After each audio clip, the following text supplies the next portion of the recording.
not yours.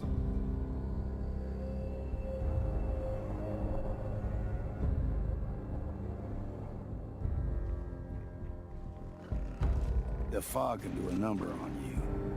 Get you all turned around. Far Harbor has a right to the truth. The people of Far Harbor need only peer out their windows to look upon the face of Atom himself, given form in holy fog. I know peace can still be achieved. Peace? You call murdering one of ours peace?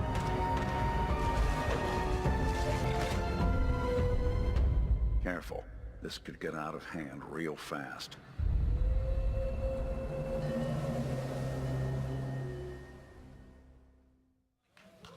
See, creepy. Yes. Creepy and fun. Here's another fun fact. Yeah. I love bipedal fish creatures. They're my only friends in my fantasy life. They have the lures on their heads. They're really Exactly. So, Morgan, do you Yes. actually have a favorite moment from Fallout 4? cool. I spent so much time getting my settlements up and running and trying to make them look a little bit nicer. I mean, slapping a painting on that rotted out wall, I think it really spruces the place up a little bit, doesn't it? Yes, yes. It really ties the whole lean-to together. Yes. Now, I have to be honest, I really love the freedom to build in Fallout 4. Yeah. And I really, really did try to make things nicer for my settlers, and I failed all of them. Even in the apocalypse, I am not Jonathan Adler. I think they should be happy that they have beds, right? They always complain to me about their sleeping arrangements. Did they not see my painting? I crafted that myself. All that time and apocalyptic paint. No, I got to the point where I'd just be slapping down a sleeping bag and like, here, is that good enough for you? Oh, you want a roof over your head, I see. Well, too bad, because this is what you get. What other people actually can pull off in creating those settlements is absolutely incredible. I know, they did better than me, so you guys should get ready to get jealous.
All right. I think this is true for many, many people. Yeah. I love the setting of Fallout 4, especially in those denser parts of Boston, and how it juxtaposed that Fallout sci-fi with actual historical locales. And I also remember just how awestruck I was the first time I stepped into Diamond City. It was just like, wow, this is like some kind of odd fantasy horror in my mind. Yes, the great green jewel. Yes. You guys should totally try the power noodles.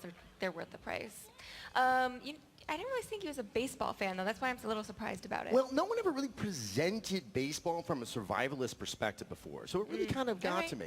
Now, there was also this time, and this is very, very true. I stepped inside the Massachusetts State House just to like maybe pick up some aluminum and some glue because, you need all the glue in the world. You have a lot of people relying on you. Now, about 2 hours later, I'm still there. I don't know how far underground I'm going, and I'm just fighting bigger and bigger Mirelurks. It was just one of those wonderful, surprising moments about the game. Yeah, so who's your favorite character? Nick Valentine, hands Okay. down. He's actually probably one of my most favorite characters in any game ever. I love detectives. If I lived in a fantasy world where things were more mysterious, I would be a detective. So hanging with him and going through his special quest was just deeply satisfying. I mean, the idea of having a world-weary noir robot gumshoe as your buddy, that just won me over. Pretty much had your name written all over it. I can say that my favorite thing actually was probably having the Pip-Boy on my iPad. I'm completely obsessed with it. It made it very convenient. I can probably blame some of my deaths on not actually paying attention You're like, and "Ooh, playing on my iPad. So I'm leveling up. Oh, I'm dead. Oh, I'm not leveling up anymore. Why isn't this working any? Oh, Yes. Right. Well, speaking of tablets. Yes. Transition. I love it. We can't forget about Fallout Shelter. At last year's showcase, Bethesda both announced and released Fallout Shelter. And since then, it has become the most played title from Bethesda Game Studios. Are you still playing Shelter? I am, because I have to make sure my resource-sucking babies are going to grow up to be productive members of society that I can exploit for more resources. Kids are useless. Oh, I did name one of them after you, though. I really hope you didn't send him to the barbershop for a haircut. No, because I systematically bred baldness out of my vault. You monster! Oh, okay. Can you at least put me in a room with the parrot? I love the pets in the game, but I'm all down with the parrots. All right, I will hook you up with a parrot to make all your weirdo pirate fantasies come true. Argy. Okay. There are other updates to Fallout Shelter. They also added rooms for crafting items. They added a day and night cycle, new weapons and armor, and new characters, including Old Longfellow, who's the new companion you meet in Fallout 4's Far Harbor. Far Harbor. Shelter, though, is not the only place where you can be crafty. Bethesda began to officially support mods for Fallout 4 with the release of the PC Creation Kit in April. And you can now check out the thousands of available mods and install them directly in your game, or you can browse them online at Bethesda.net. Now, even better, Fallout 4 mods are not limited to just the PC anymore. While they're still created on the PC, you can now install mods on the console. In May, mods came to Xbox One, and they're arriving on PlayStation 4 later this month. So let's take a look at some of the coolest Fallout 4 mods.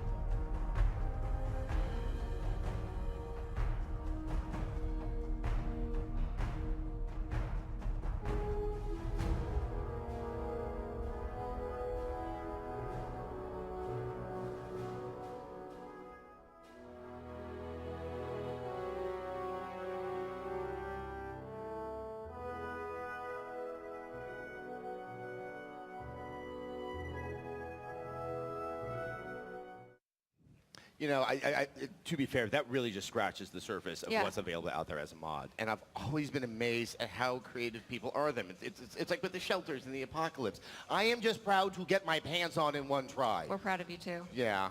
Fallout fans really know how to go all out. Okay, but not just Fallout fans. Doom fans know how to go all out, too. That's right. Doom was released last month, reminding gamers that the best way to win something is to keep moving forward and never stop. Always moving forward. When everyone got to see the original gameplay demo at Bethesda's E3 showcase last year, people were amazed at the fast pace.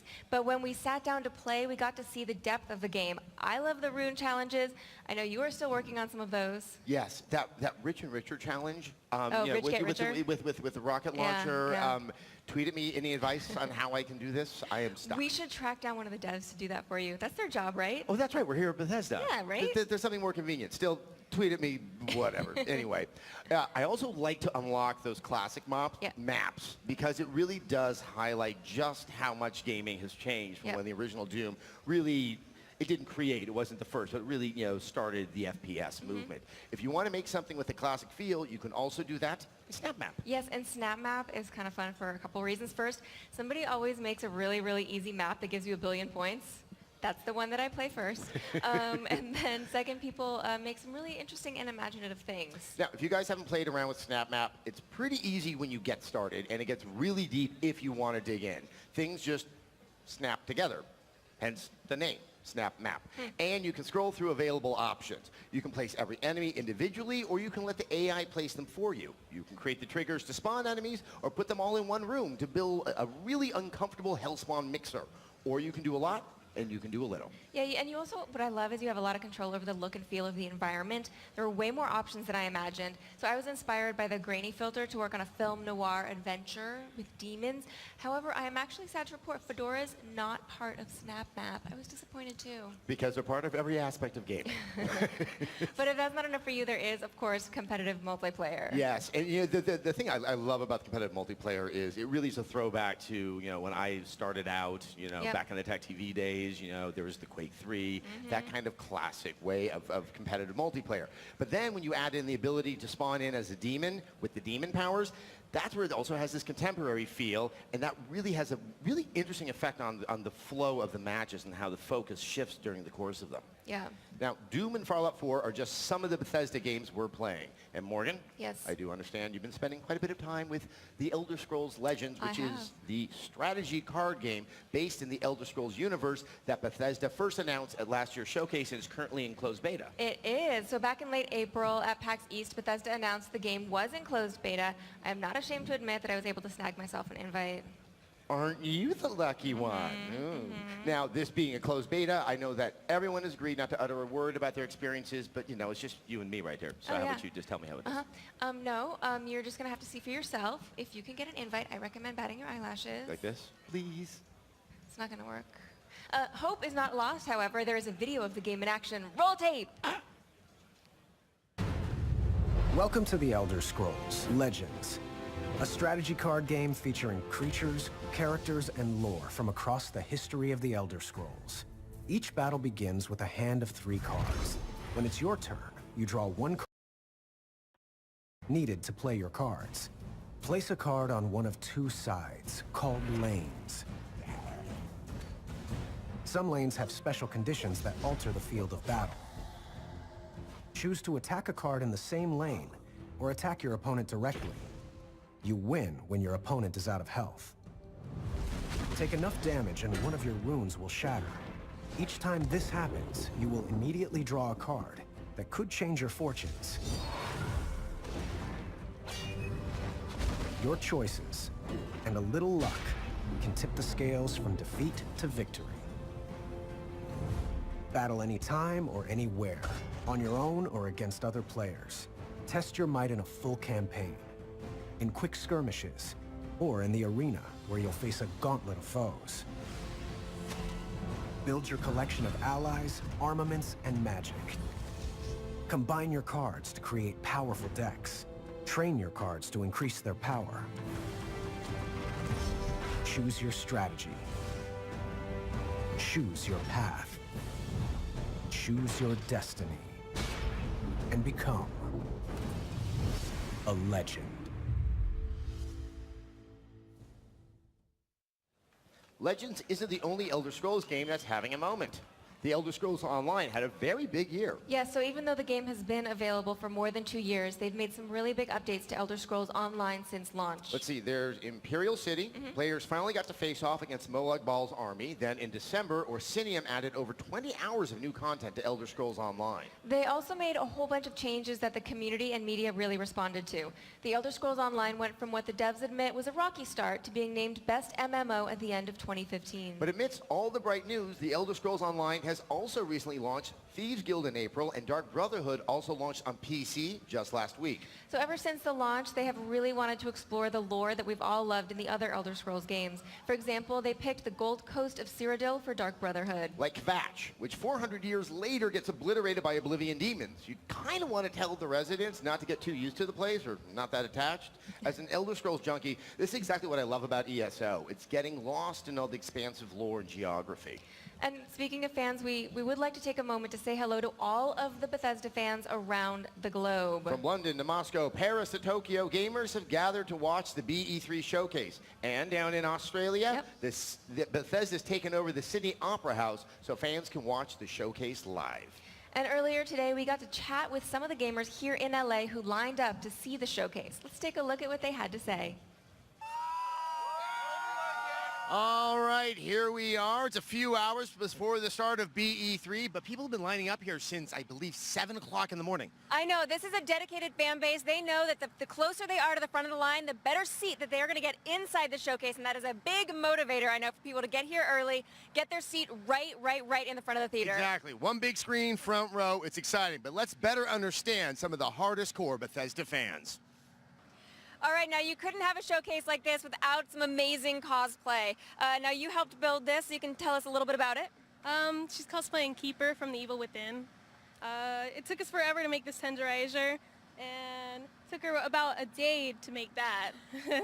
I mean, look, I love that game, and I love the Keeper. Everyone else knows him as Boxman. Would you mind just trying that on for one quick sec? I just got to see this. Yeah, that's really, really, really effective. Wow. And what was the inspiration behind this costume? Like, you know, what spoke to you about it? It just took us like and we played that like all night, and that was giving us like little heart attacks, and we just fell in love with the game. So what else are you guys excited about? What are you excited to see here today? For one, gameplay for Dishonored 2, because we've been so excited. It's the first trailer from last year, waiting in line for hours. So we're just like, oh, yeah, stuff. Maybe Elder Scrolls? Maybe new Elder Scrolls? Well, actually, going back to Dishonored 2, I mean, now we have an adult grown-up Emily Caldwin. Is that something you're considering for cosplay? I'm actually working on doing Emily. I started the scarf last year, and I've been thinking about like what swashes I'm gonna use, like what kind of fabric, and trying to put it all together and trying to make it nice. Maybe for PAX, maybe for later on, maybe this next year, but it's gonna get done. All right, well, I'm really looking forward to it. And on, I think all four of us and so many other people out there are excited for another and maybe deeper look at Dishonored 2. But let's right now look at last year's trailer to get us all excited.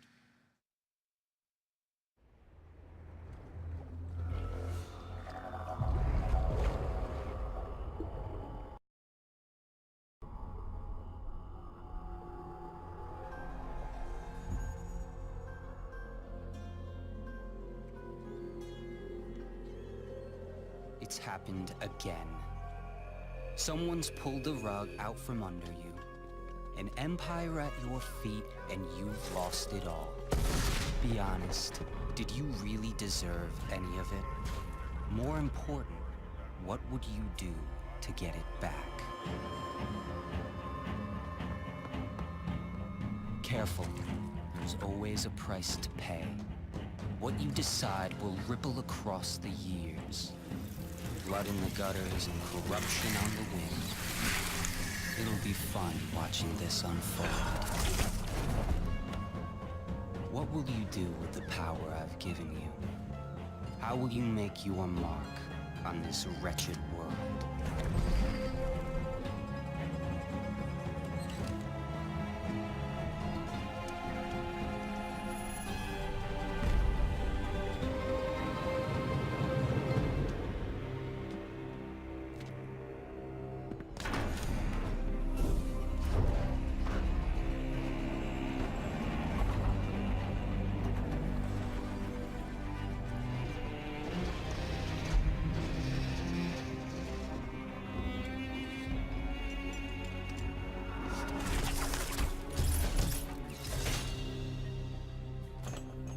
Cover your face, but I know who you are. Emily Caldwin. Nothing is an accident. Everything is in motion. All of it has led you to this exact second in time.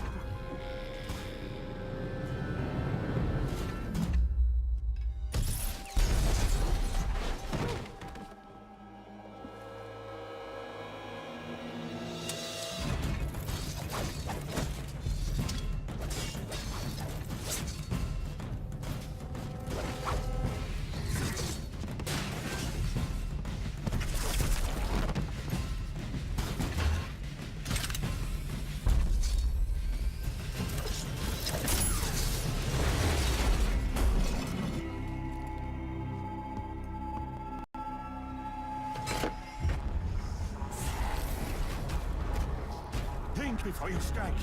If you kill me, you become the assassin we claimed you were. You become one of us!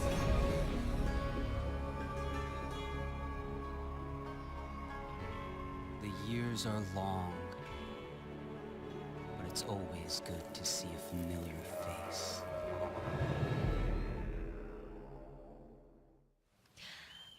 I'm pretty excited for that. I think some people in here might be excited for that too. Excited. That's a nice understated term. Well, yes. You will not have to wait long. Bethesda has announced that Dishonored 2 will be available worldwide on PlayStation 4, Xbox One, and PC November 11th. Now you play as either, I know they're excited for that too, you play as either Emily Caldwin, who we just saw in the video and who looks super awesome and who I am going to play as, or Corvo Otano, who is also pretty awesome, but I am playing as Emily. Well, both characters are fully voiced, and they bring a different perspective and play style depending on which one you play, so, you know, there's a good reason to maybe play both. I guess. They do have different, They do have different powers also. If you played the first game, you're going to be familiar with Corvos. They are going to be significantly upgraded. They're actually all new, so as always, there are going to be tons and tons of ways to play the game. But I do want to make a note that we saw in the trailer. It has a very different feel than that sort of industrial dun wall that we saw in the first game. So the city is called Karnaca, which is really fun to say. Try it all together. Karnaca. Karnaca, Karnaca. It's like Majiku Kakotani, you know? It's just fun. It rolls off the tongue. Anyway, it's based on southern Mediterranean countries like Greece and Italy. But what I noticed was the significant verticality of the city. Does this mean that, you know, we're going to be going really, really high, be up in the clouds, getting vertigo, and that's how we're going to be doing the sneaking around? At least Emily will be when I play as her. Okay, you're going to play as Emily. Did I mention that? I think you did. You know what I didn't see in Karnaca, though? I didn't see. What did you see? Rats. Rats? Maybe rats, yes. There are significantly less rats in Dishonored 2, unless you use Corvo's Devouring Swarm, because then you're going to have some rats there. Right. Although, I don't know, the rats seem to be a little bit more pleasurable next to the blood flies. Karnaca seems to be filled with blood flies. That sounds so friendly and warm and cuddly. They're kind of cute. But we both have a significant amount of affection for Dishonored, rats and all. Yes, we do. It was my personal game of the year back in 2012, the year that it came out, and I played through it 3 times since then. And I would say, if you haven't had the chance to play it, I do highly recommend the Dishonored Definitive Edition, which is on current-gen systems with all the DLC included. Having said that, if you haven't played the original, trust me, you can jump right into Dishonored 2 without a worry. All right, guys, I think we've had enough speculation, don't you? I think so. I think so. I have a sneaking suspicion that we're going to see a lot more Dishonored 2 tonight. I have one of those sneaking suspicions as well. I don't know where it's coming from. All right, guys, the showcase is about to start, but we will be back in an hour with exclusive interviews and new info. So please stay tuned to the live stream and follow along on Twitter at Bethesda with the hashtag BE3. And send us your questions and comments. If we read yours, you might even nab a special giveaway that you want. You want it, trust me. All right, they're timing me. I'm getting excited. Everyone here getting excited? All right, where are we? 6, 5, 4, 3, 2, all right, guys, enjoy the show. Enjoy.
Ladies and gentlemen, please welcome Studio Director of id Software, Tim Willits.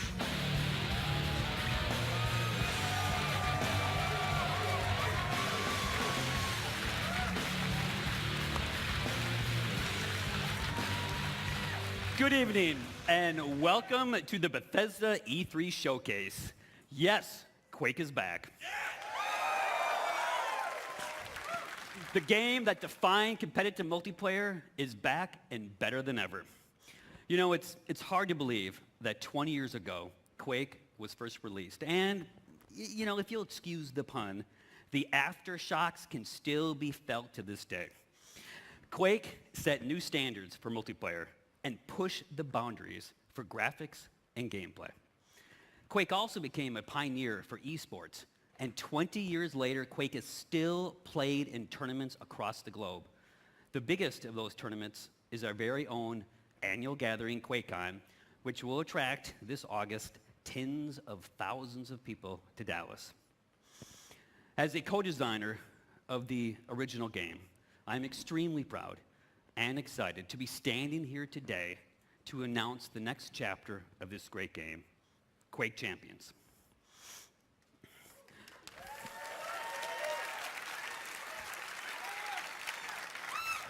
Quake Champions is a competitive, arena-style, first-person shooter for the PC, designed for players of all skill levels.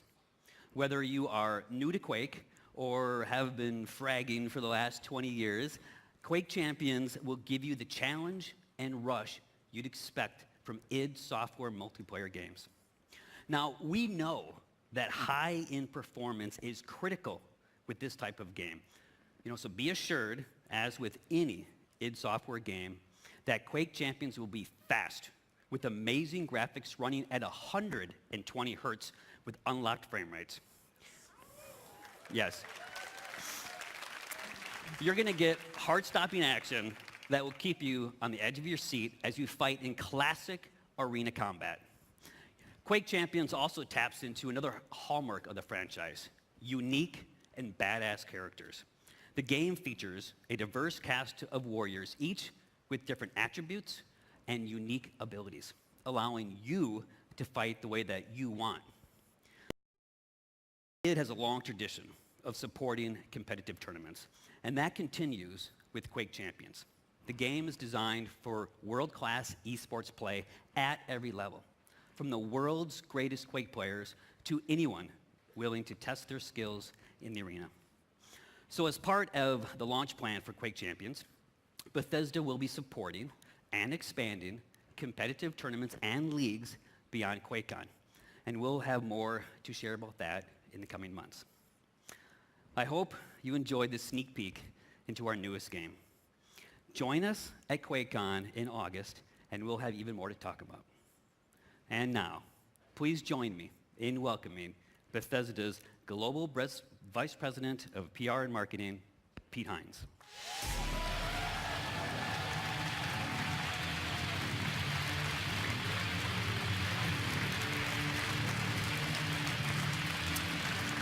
Thank you. Thank you. Thank you, Tim. As Tim said, we'll have even more to show on Quake Champions this August at Quakecon. I mean, it's right there in the name. How would we not have our new Quake game at Quakecon? Make any sense? But right now, we're not at Quakecon. We're at E3, the biggest week in gaming, and this is the Bethesda E3 Showcase.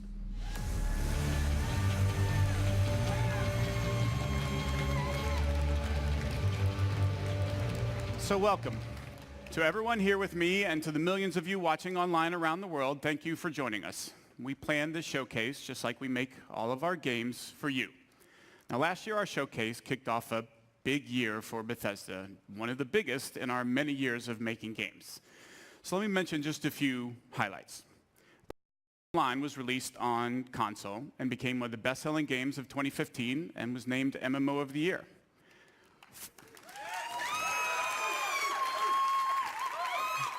We launched Fallout Shelter, the very first mobile game from Bethesda Game Studios, and it became an instant hit and winner of multiple Mobile Game of the Year awards. In November, Fallout 4 was one of the biggest launches in the industry. So you've heard of it, good.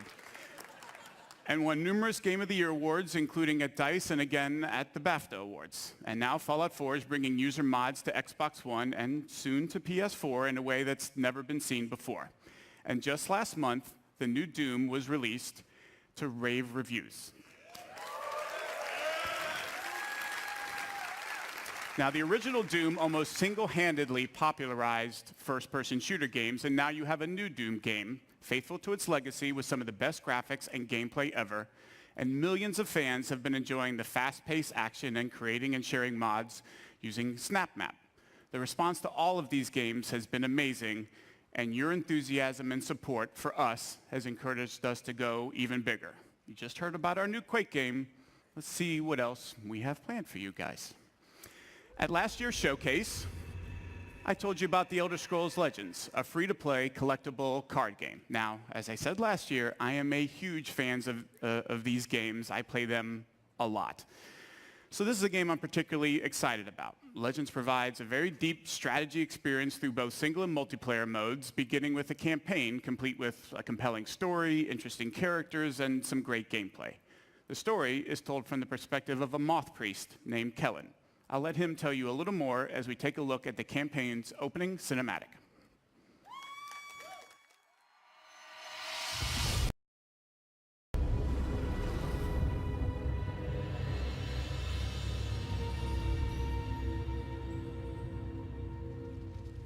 The Elder Scrolls show us what was, and what yet will be. And they have revealed much to me. Spare us your stories, old man, unless they can sharpen spears. Our war chief is dying. Our enemies are massing for another attack. We must prepare for battle. We should go, Kellen. We have the scroll we came for, and this one smells blood in the wind. Patience, Nog. I have words yet to speak here. Stories can do surprising things, Spear Maiden, whether they are true or not. And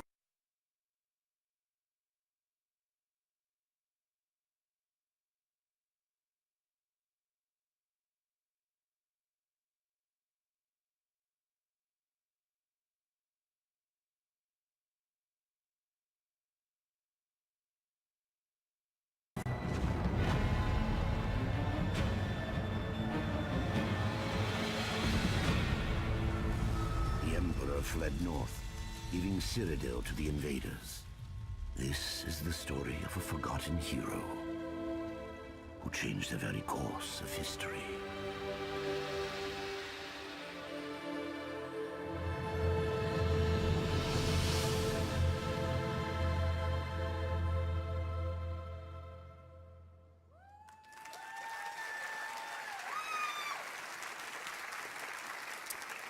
When Legends begins, you're set on a path to discover the world of the Elder Scrolls in a way you haven't seen before.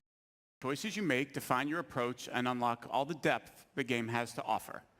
A two-lane battlefield provides more variety and strategic depth. Players make decisions that change the cards they want to improve or add to their decks, and we offer a full single-player campaign as well as multiple ways to play against the AI or other players in both battle and arena modes. Now, we began public beta testing in April, and so far the feedback from the people who have been playing has been terrific. To celebrate E3 this week, we'll be letting even more of you into the beta to start playing. Now, if you haven't signed up yet, just visit Bethesda.net, create an account, and sign up, and be sure to keep an eye on your email. Also tonight, we're very pleased to announce that in addition to PC and iPad, Legends will be coming to iPhone, Mac, and Android tablets and phones later this year.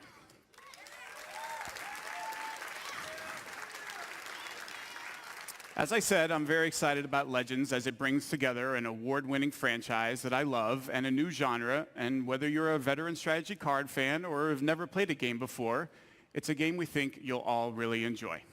And now, so long as we're on the topic of Legends, let's take a look at what the team at Bethesda Game Studios has been hard at work on.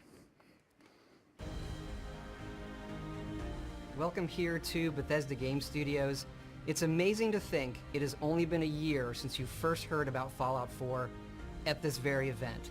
And thanks to you, it became not just our most popular game ever, but one of the industry's. It has simply blown us away, and we're incredibly blessed to have fans like you. Seeing what you've created, not just in the main game with the add-ons and of course mods, it is just incredible. And we're not done yet. We're excited to show you what's coming next for Fallout 4.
Of course, we didn't just announce Fallout 4 last year.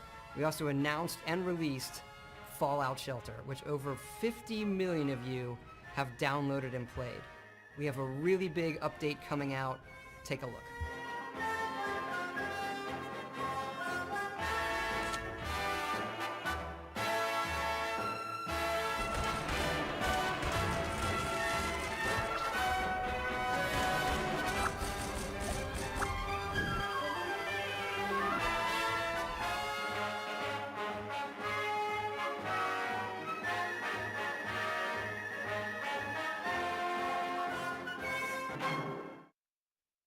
We hope you're as excited as we are about all of the stuff coming to Fallout. We want to thank you again, not just for your support over the last year, but your support of our whole studio really over the last 20 years. There is something else, though, that you've been asking us about, and yes, we've been working on it.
Ladies and gentlemen, please welcome the president and co-creative director of Arcane Studios, Rafael Colantonio.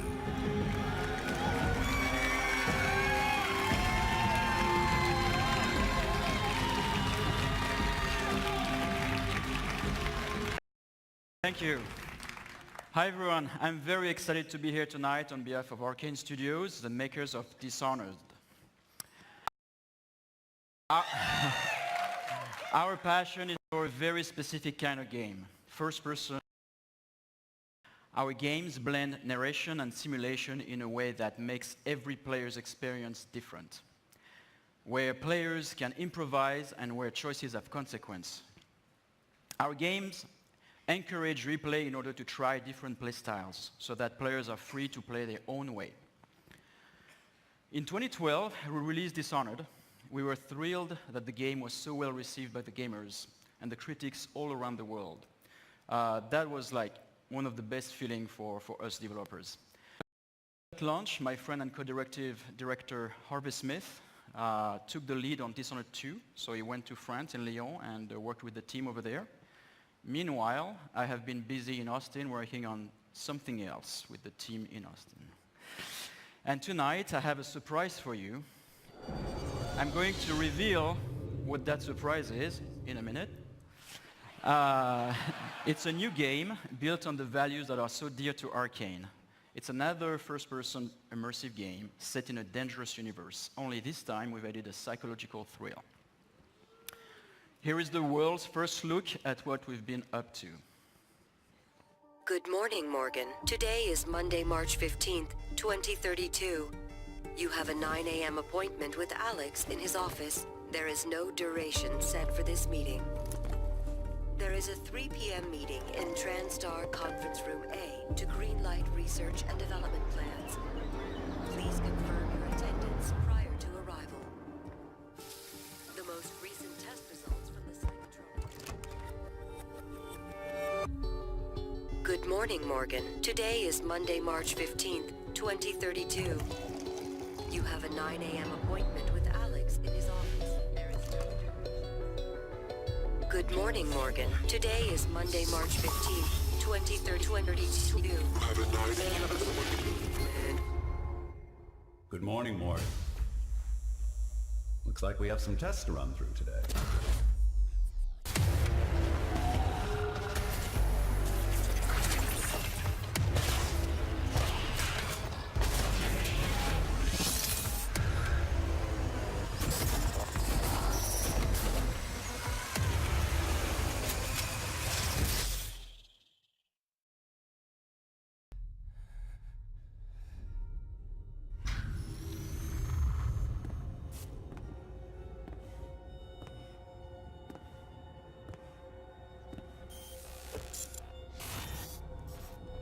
morning, Morgan. You're not going to like what I have to say next.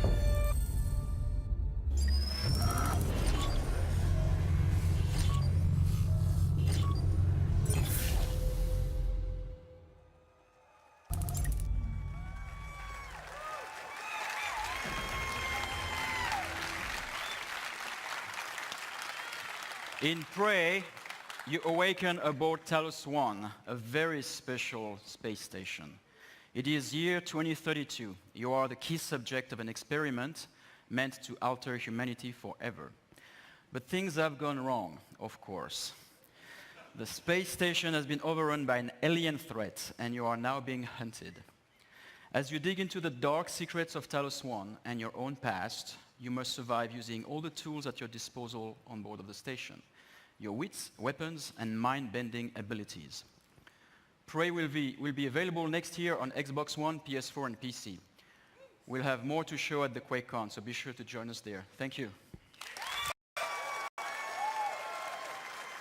Hi everyone, I'm Marty, executive producer of Doom at id Software. Last month, we had the privilege of releasing one of the most iconic titles in our industry to fans around the world. We challenged ourselves to ensure Doom lived up to its incredible legacy, and we thank you, our fans, for making the Doom launch such a tremendous success. It's been amazing to watch and hear from the millions of players enjoying the many aspects of the game. From those of you gunning for the perfect run through the campaign, to others constantly testing their skills in multiplayer, you continue to inspire our team. Last year, we told you we wanted to put the power of creation in the hands of every player through Doom SnapMap, allowing for an endless stream of new gameplay. And in the coming months, we're excited to be supporting Doom SnapMap with free updates and even more ways to play. We'll be delivering new construction modules, including hell visual themes, as well as new props, objects, weapons, and items.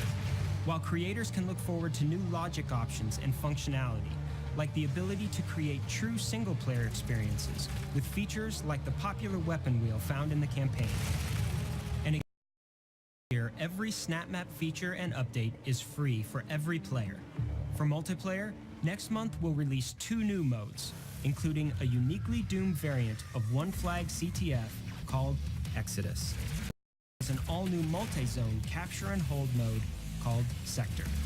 Later this summer, we'll turn up the heat with the release of 3 free-for-all modes, including Classic Deathmatch. These modes will be free to all players and playable on any existing or future maps. Also next month, fans can look forward to our first premium Doom DLC pack, Unto the Evil. The first DLC pack includes 3 new multiplayer maps, Offering, Cataclysm, and Ritual. A new playable demon called the Harvester, a new gun, equipment item, armor sets, taunts, and more.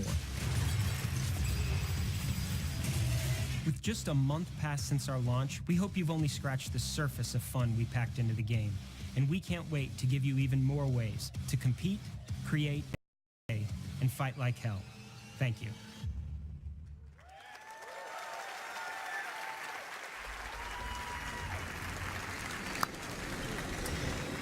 Wow, ton of great stuff there for everyone that's enjoying Doom. And again, we thank you, the fans, for making it such a hit. Doom has received near universal acclaim from critics and players alike for its fast combat, over-the-top demons, and amazing graphics, everything that it is known for. Now, it is also known as a longtime supporter of shareware, or for you youngsters in the audience, that's what us old guys used to call a demo. And in a nod to that tradition, we've decided to offer anyone that hasn't checked out Doom's amazing gameplay a chance to do it for free. So, starting tonight, you can download and play the first level of Doom on Steam, PS4, or Xbox One for free. Now, this offer is only good this week, but we want everyone to have a chance to see why Doom is one of the highest rated shooters ever. So if you love super intense action or you just want to experience state-of-the-art gaming, go download Doom and fight like hell on us. We think you'll see what everyone else is talking about. Now, let's shift from Demons of Hell to Daedric Princes and Secret Assassin Cults. Please welcome from ZeniMax Online Studios, the Elder Scrolls Online game director, Matt Firor. Matt?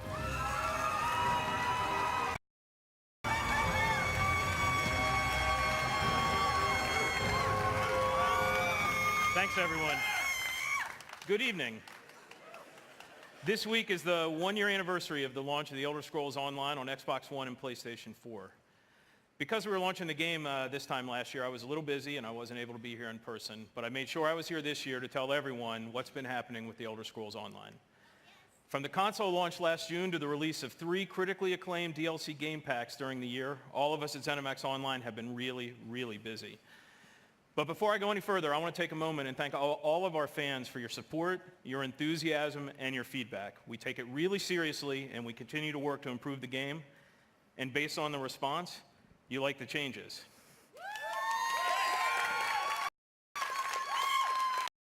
Elder Scrolls Online was named the best MMOG of 2015, was one of the best-selling games of the year of any kind, and now supports a highly engaged community of over 7 million of you who have been exploring this enormous world of Tamriel.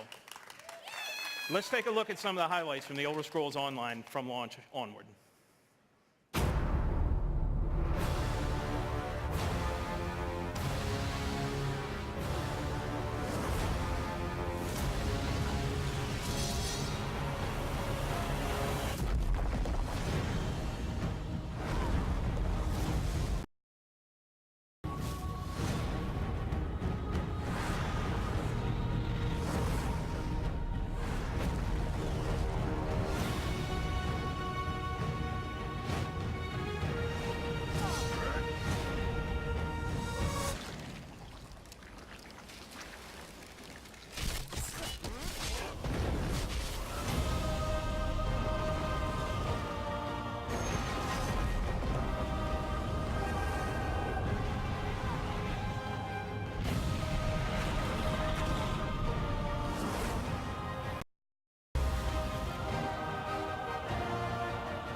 As you can see, the Elder Scrolls Online community is having a lot of fun playing the game. And our player community is still growing. Tonight, I'm very happy to announce that on June 23rd, we'll be expanding internationally by launching Elder Scrolls Online in Japan. We look forward to welcoming these fellow adventurers to the exciting world of Tamriel. And for everyone who plays, we have a lot more great content on the way. For me, one of my favorite moments in any RPG was the Dark Brotherhood quest in the Elder Scrolls 4 Oblivion. It was packed with action and intrigue, and like me, fans everywhere loved it. So I'm particularly excited for the launch of the Dark Brotherhood DLC game pack on Xbox One and PlayStation 4 this Tuesday. In the Dark Brotherhood DLC, you'll travel to another location from Oblivion, the Gold Coast of Cyrodiil. The Dark Brotherhood is a appropriately dark storyline full of intrigue and mystery and brings all new repeatable quest gameplay to ESO. So, please enjoy the worldwide debut of the Dark Brotherhood DLC launch trailer.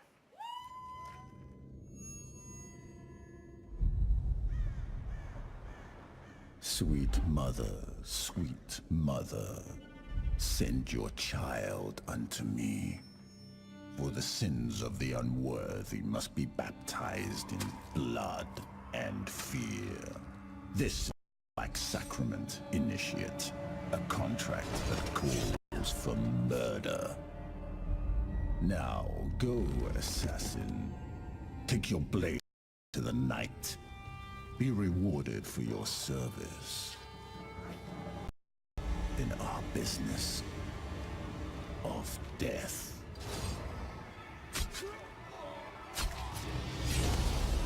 Welcome, initiate, to the Dark Brotherhood.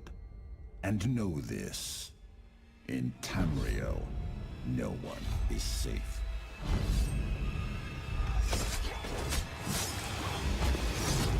Especially from us. Sweet mother, send your child unto me.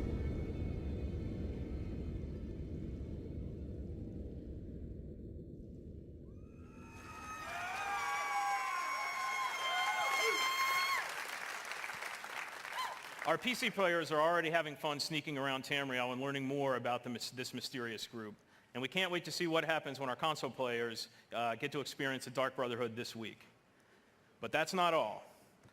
A core philosophy in the Elder Scrolls Online is to constantly make the game better. We've regularly been adding innovative features such as the Justice System and the Champion System, and we're about to make another game changer. Tonight, we're announcing One Tamriel, marking another major evolution of gameplay in the Elder Scrolls Online.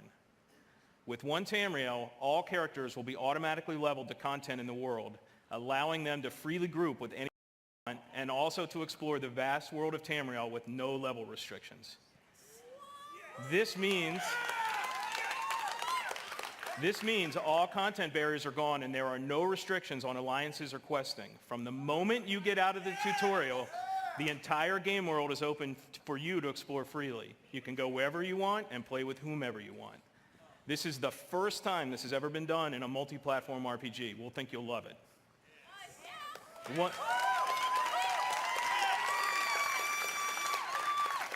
One Tamriel will be coming to the Elder Scrolls Online this fall. In closing, I want to thank the awesome Elder Scrolls Online community for your support. We never take it for granted. We work hard every day to make your Elder Scrolls Online experience the awesome adventure you want and deserve. Thanks, everyone.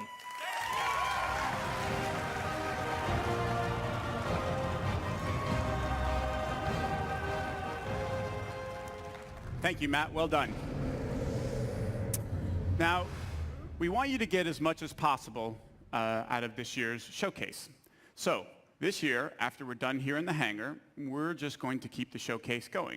Now, for those of you watching at home, our pre-show hosts, Adam Sessler and Morgan Webb, will be back to take over the stream, and they'll bring you exclusive interviews and more information about all the games that we're talking about here tonight. Here in Los Angeles, we've built an interactive space over on the other side of the lot where you have a chance to learn more about our games, play some of them, and meet some of our developers. Over there is also food, drink, and to make sure it's a real party, we have arranged a special performance by Blink-182, who will drop their new album, California, in a couple of weeks, and you get to hear them live tonight as they start their summer tour. Now we have another treat for you over there as well, a chance to experience the latest in virtual reality from Bethesda. Ooh. Weren't expecting that. Now, the first time anyone experienced modern VR was at E3 2012, and if you were there and lucky enough, you may remember getting to play Doom 3 BFG in our booth. Now, at the time, we had solved some of the toughest technology challenges posed by VR, and people were amazed. Since then, we've quietly continued our pioneering work in VR, and tonight, we want you to see and experience what you feel when you put on a headset and play the latest AAA games in the industry. Now, we have two games for you to experience. The first is the just-released Doom. You can take a virtual tour of hell and get a totally unique look at the very latest in graphics and true next-gen rendering from our id Tech 6 engine. In addition, we think the greatest promise of VR is its ability to immerse players completely into virtual worlds, and that the best games for that experience will be first-person open-world RPGs. So we have Fallout 4 for you to play as well. Wander the Wasteland, check out the iconic Red Rocket Tri-Combat. I'm telling you, with a Pip-Boy on your arm, a dog by your side, a gun in your hand, it's pretty incredible. Tonight, we're pleased to announce that Fallout 4 will be released in 2017 on the HTC Vive platform. And if you thought survival mode was an intense way to experience Fallout, you ain't seen nothing yet. We want to give you a glimpse into where we're headed with VR, where you can expect us to remain a leader, offering our games on the very best platforms you choose. So be sure to check it out. Now, for more on the second half of the showcase, let's check in with Adam and Morgan to see what's happening and get an update on what they have planned. Adam, Morgan, what do you have for us? Thanks, Pete. Now, we are here at BE3+, and this is sort of this experience that you guys are going to get to see after the showcase. We have some Bethesda VR over here. Now, right now, there's no line, so that's kind of tempting, isn't it? So taking advantage of that. And over here, Elder Scrolls Legends, for everyone to play. Pete, I fully expect to see you at one of these tables showing off that card mastery skill I know you possess. Now in here Adam and I are actually going to be interviewing some of the developers that you guys just saw their games on stage, so we're going to have a lot more information for you. So everybody on the stream needs to stay tuned for that after the showcase. Lots of good info, but for the moment, let's go back to Pete and even more games. Thank you, Adam and Morgan. We will see you guys in a few minutes. But we are not going anywhere just yet because there is one more thing that we think you are going to want to see. Last year, we announced that a sequel to Dishonored was in development, marking a new chapter to the Game of the Year from Arcane Studios. We shared a few tidbits about the sequel, but for the most part, you could say we've been in stealth mode. Until now. Sorry, I couldn't help myself. Dishonored 2 is going to be a very special game, one that lives up to its celebrated legacy and then goes way beyond. To tell you more, please join me in welcoming the creative director of Dishonored 2, Harvey Smith.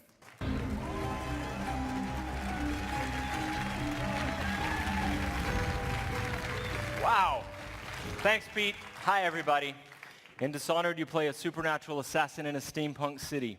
The game blends combat, stealth, and mobility, giving you many different pathways and approaches. When the original Dishonored was released in 2012, you embraced the game and made it your own.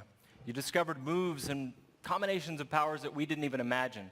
We were thrilled by your passion for Dishonored, and we were humbled by the success of the game, which won more than 100 Game of the Year awards. At last year's E3, we announced Dishonored 2. So tonight, here with all of you for the first time, we're going to show you the game.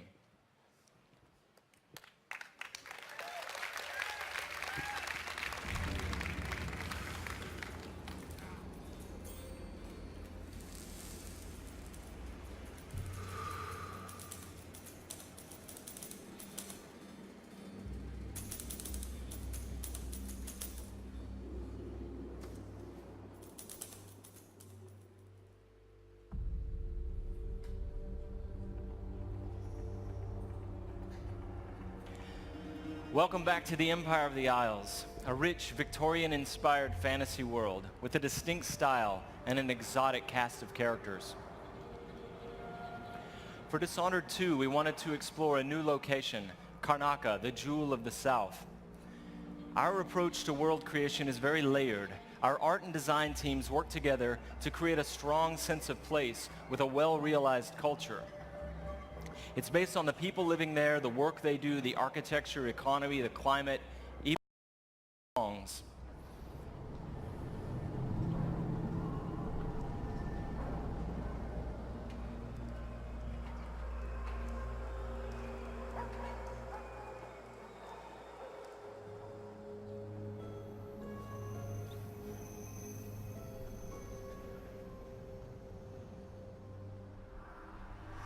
In order to bring Karnaca to life, we've created a custom game engine designed to support our signature art direction and level design.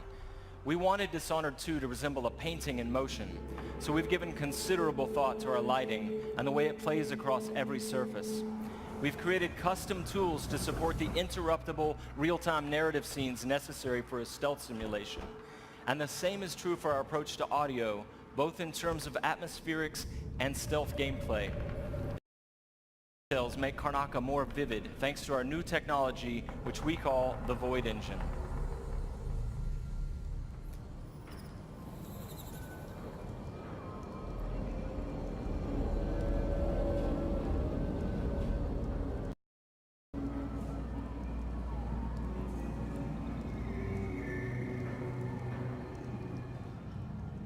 In crafting spaces for you to explore, we've got several creative goals. We want the environment to feel coherent and complete, plausible. Where do these characters live and how do they get to work? Is there a viable pathway that makes sense? Where do they take their breaks or stop for lunch? But it goes further than that. For Dishonored 2, we felt compelled to ask ourselves about the history of a given street or shop. What was there a decade before the player arrives in Karnaca? Often you can see the layers of history, watermarks on the wall from past floods, peeling posters and advertisements from years ago. We want every market, every alley to tell a story and to offer you the chance to see something novel or intriguing.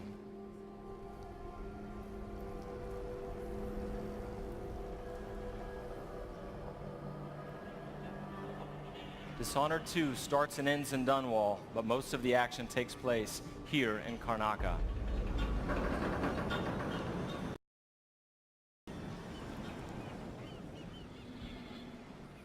All right, there you go, your first look at Dishonored 2. Thank you. On behalf of all my teammates at Arcane and Lyon who worked so hard to bring this to you, and my dear friend Raphael Colantonio, thank you so much for all the passion you've given the game. In the first Dishonored game, you played Corvo Attano, falsely accused of killing the Empress, the woman he loved and was sworn to protect. And you were blamed for the abduction of their daughter, Emily Caldwin.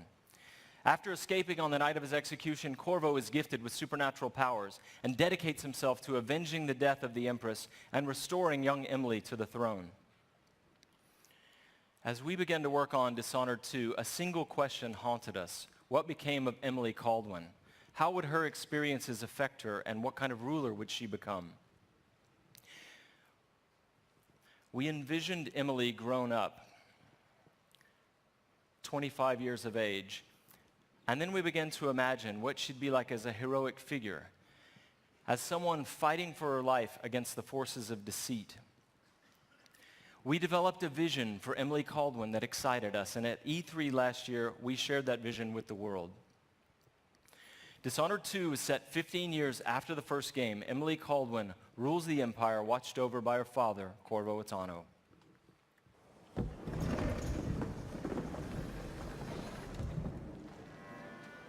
All hail Her Imperial Majesty, Emily Caldwin. Lloyd, going through a difficult time, but today we honor my mother, the late Jessamine Caldwin. May her memory survive through the ages. Emily. You look tired, Father. Every year, I think the anniversary of Jessamine's death will be easier, but it never is. I wish Mother was still the Empress. I don't think I'm very good at this. You're still learning. Don't worry about the rabble-rousers, and we'll catch the Crown Killer, eventually. People are saying it's you, but these assassinations are a misguided effort to protect me. No, someone's trying to make us look guilty by targeting your enemies. I wish I could just run away from all this. Sometimes you do. You think I don't know about your nights out on the rooftops? Courage. The ceremony will be over soon. Royal Protector and Father. I should have passed a law against that combination of titles years ago.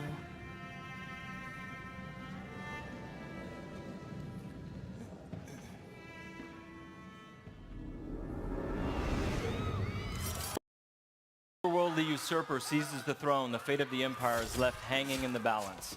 Dishonored 2 offers you the choice of playing as Empress Emily Caldwin or the Royal Protector, Corvo Attano. Emily and Corvo are both fully voiced this time with their own perspectives and emotional responses to the events transpiring around them. Whoever you choose to play, you've got to flee Dunwall, your home, and travel to Karnaca in order to unravel the threads of a conspiracy and take back what's yours. Gotta get away. I should talk to the captain of that ship.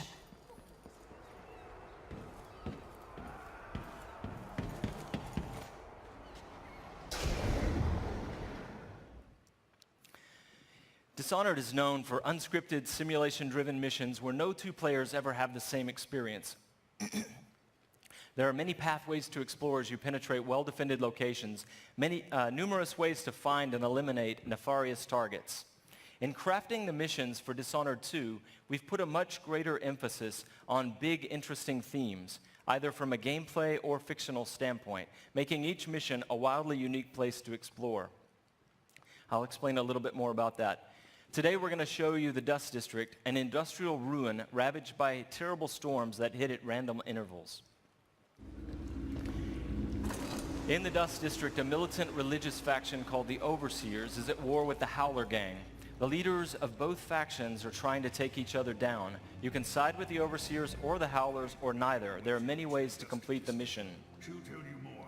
I'll wait here in the skiff and take you back to the dreadful whale after you finish.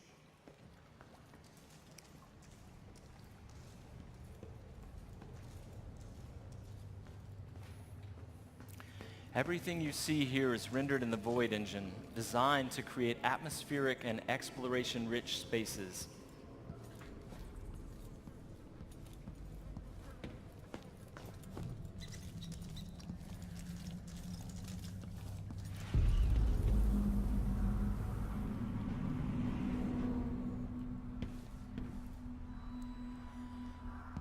To reach our target, Vice Overseer Byrne, we've got to get past a Grand Guard checkpoint sealed off by a wall of light, a cruel security device reinstated by the Duke of Serkonos. Orders from the Duke. We're losing too many people. Good soldiers blinded by that hallucinogenic powder the Howlers used, then stabbed to death or dragged down by the Abbey's hounds. One young lieutenant got hit by an Overseer grenade, and that was it. He was one of the Duke's distant cousins or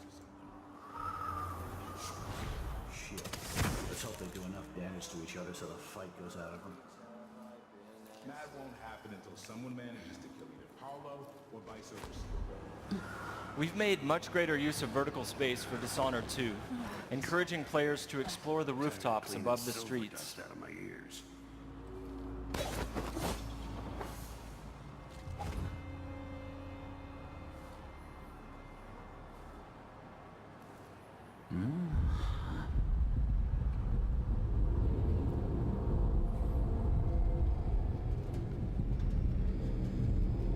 Dust from the mines.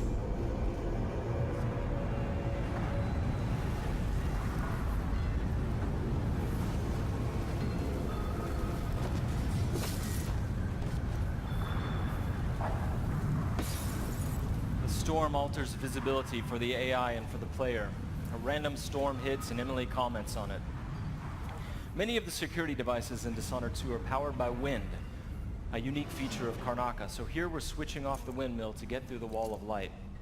There'll be a lot going on in this next fight. Drop attack, guards climbing and vaulting, combat choke, and Emily using far reach to pull an explosive whale oil tank toward her from a distance.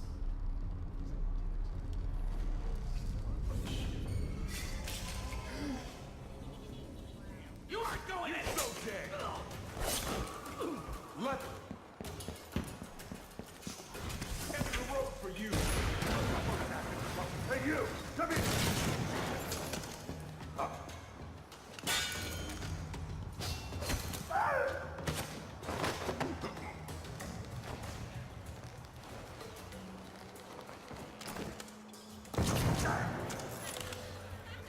All right, let's jump forward closer to our target, Vice Overseer Byrne.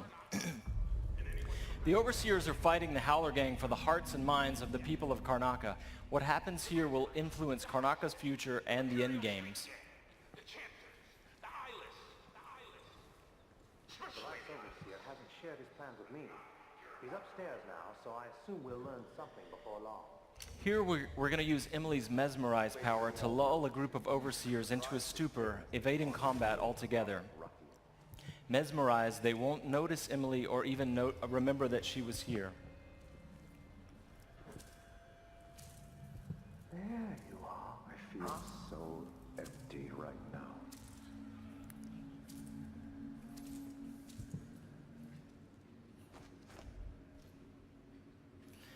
Far Reach can be upgraded not only to pull objects from a distance, but also enemies, so you can finish them off in mid-air.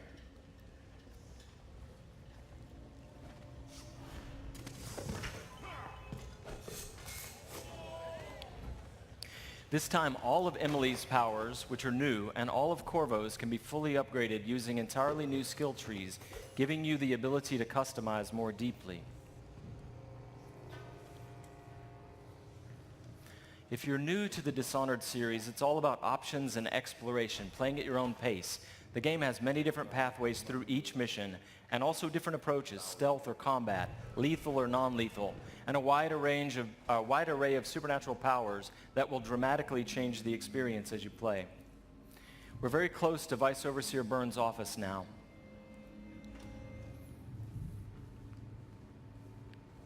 The Duke will topple soon. The Sisters of the Oracular Order have seen it, and I feel it in my bones. So this stalemate with the Howlers must be resolved. Vern is giving a briefing using a projector.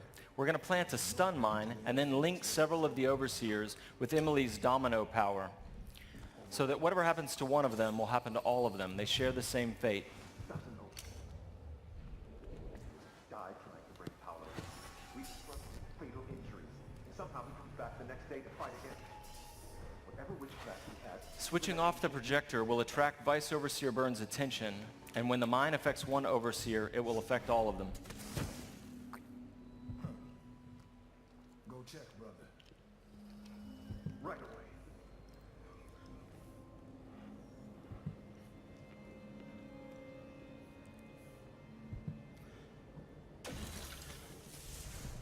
There are many creative ways to use domino.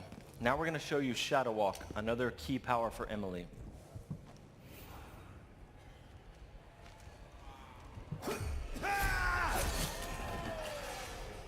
Shadow Walk is useful for stealth and combat. You saw it in the announced trailer that we made for the game, and you can fully use it in the game. Like all the powers, it can be upgraded in a variety of ways. With Vice Overseer Byrne out of the picture, the leader of the Howlers will owe Emily a favor, and that's just one way to complete the Dust District mission. Before closing today, we want to demonstrate another signature environment from a mission called A Crack in the Slab. It's another example of the missions in Dishonored 2 and how they're built around big, interesting themes. This mission takes place in a ruined manor that's been sealed for several years. At the start, the outsider appears and explains that reality was warped inside this place after an occult event. Your supernatural powers won't work inside the manor, and even time behaves strangely, allowing you to travel back and forth between the ruined present and the past when the manor was lavish and refined.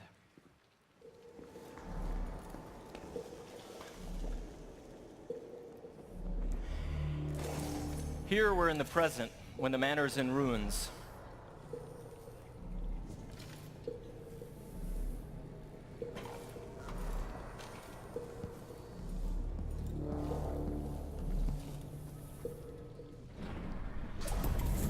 Now we've moved backwards, years into the past, when the manor was still inhabited and guarded.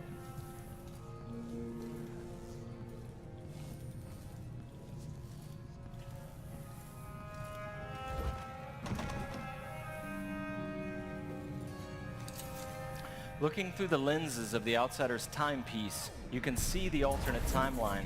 This is useful for solving puzzles, as you've seen, but it can also be used to avoid or take down enemies. You can watch enemies in the alternate timeline and then step through to execute your plans.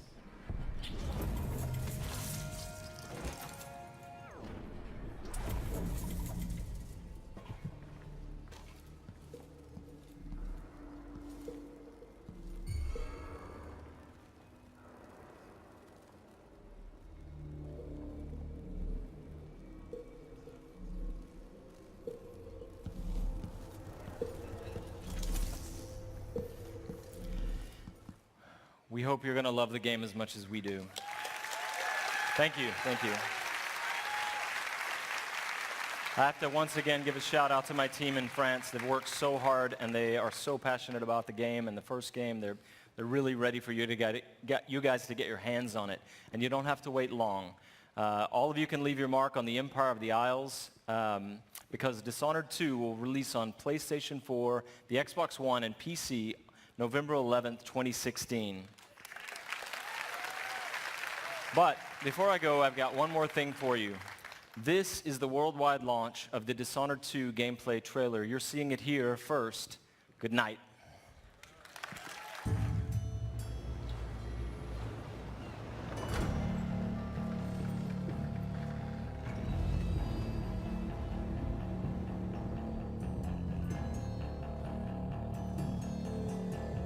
Walk on, gold dust woman. Take your silver spoon and dig your grave.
very excited about Dishonored 2. Could I please have another round of applause for the very shy and took off Harvey Smith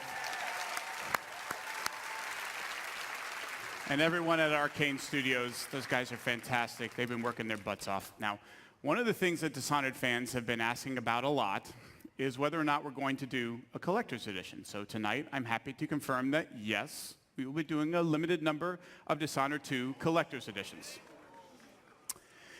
The collector's edition comes with a very cool replica of Corvo's mask as well as Emily's ring, and it'll be available through retailers around the globe, but supplies are limited, and as we saw with Fallout 4 last year, and you know who you are, they go out quickly. So if you want one, I suggest that you pre-order one before they all go away. Also, if you pre-order or digitally pre-purchase any version of Dishonored 2 for a limited time only, you will get a free copy of Dishonored Definitive Edition, which includes the original critically acclaimed game plus all of the add-on content remastered for the current generation of consoles. Cool. Now, games like Dishonored 2 and all of the games that we've shown here tonight don't happen by accident. There are wonderfully talented, dedicated people working hard every day to build games that thrill and inspire all of us. And I want to take a moment to recognize and thank the entire Bethesda team and all of our studios. So if you take a look, you'll see teams from all over the world who are joining us now. Would you please welcome me, would you please join me in thanking them all for their incredible and dedicated work.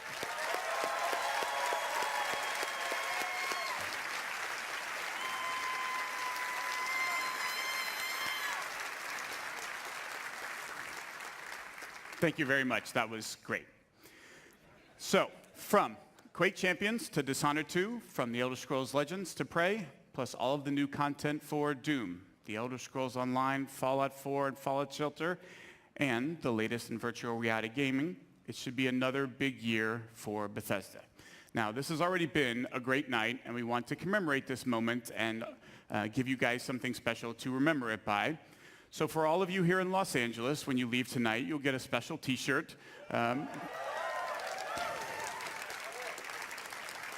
Commemorating this event and all of the games that we've shown. And for those of you watching the stream at home, Adam and Morgan have t-shirts to give away, so keep watching for a chance to get yours.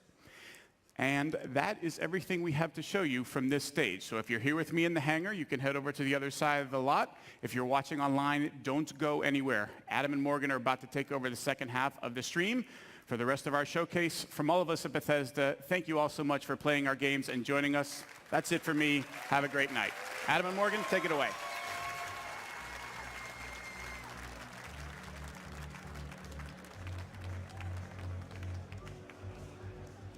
All right, thank you so much, Pete, and hello, everyone. I am Adam Sussler, and along with Morgan Webb, I'll be here at BE3 Plus for about the next hour interviewing the developers behind the games you just saw. That's Prey, Dishonored 2, Quake Champions to Doom, Fallout, and so much more. We're going to be bringing you exclusive info straight from the source. But do not forget to follow us on Twitter. That's @Bethesda, and using the hashtag BE3. We even have a very cool t-shirt for anyone whose question we ask on the air. But right now, we are here at the Elder Scrolls pub, where there's beer and massive turkey legs, because that's what everyone ate in medieval fantasy times. Anyway, I am here with the Elder Scrolls Online's creative director, Matt Firer.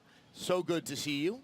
Good to see you. And congratulations. Thank you. So Elder Scrolls Online has had a very big year last year in 2015. I know you're making sure it's going to have just as big a year in 2016, but you really did listen to the community and make a lot of changes to the game. What inspired you to do that, and how did you prioritize what you wanted to do with the game? Yeah, so after PC launch, we looked at the feedback and we knew we had some work to do. So we actually sat down and thought about, what is the common theme in the feedback? What is it that players are looking for? And we kind of came up with a list of things that basically make the game wider, give more freedom to the player to do things. So you saw things like the justice system where you could be a criminal if you wanted. Things like the champion system where you could actually make your character more powerful at endgame. Just more options for the player. So if we just announced one Tamriel, which is kind of the last of those big features that we were going to do. But basically the common feature was make it more like an Elder Scrolls game. Make it more like the player can do what they want to do. Now, Dark Brotherhood is coming to consoles this week. For those that are getting ready to play it, what can they expect in this expansion?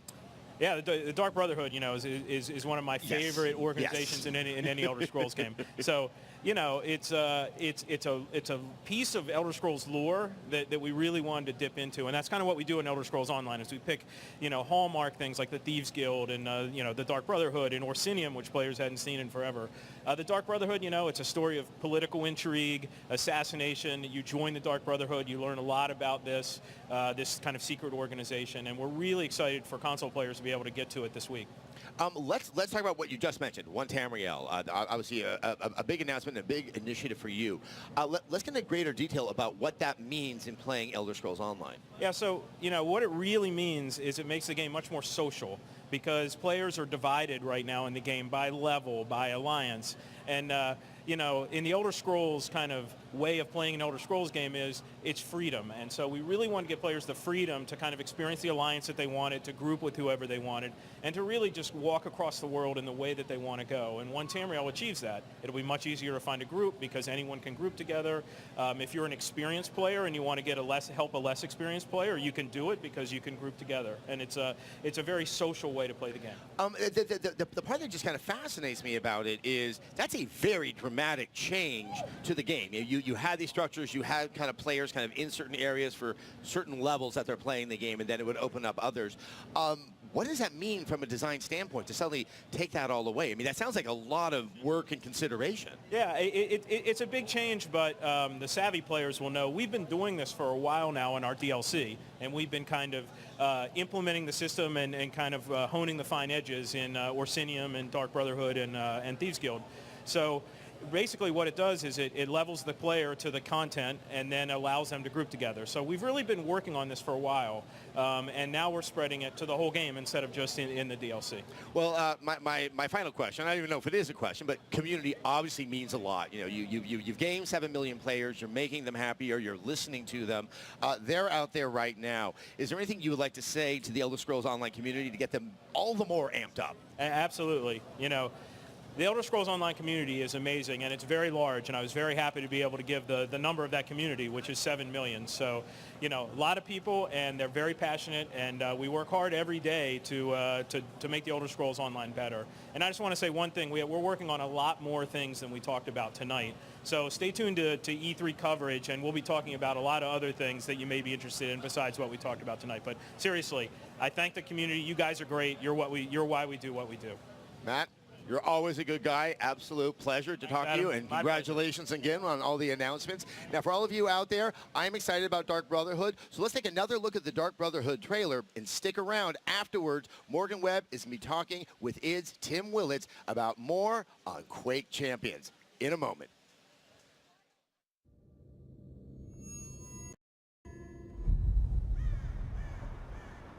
Sweet mother, send your child unto me, for the sins of the unworthy must be baptized in blood and fear. This is the Black Sacrament Initiate, a contract that calls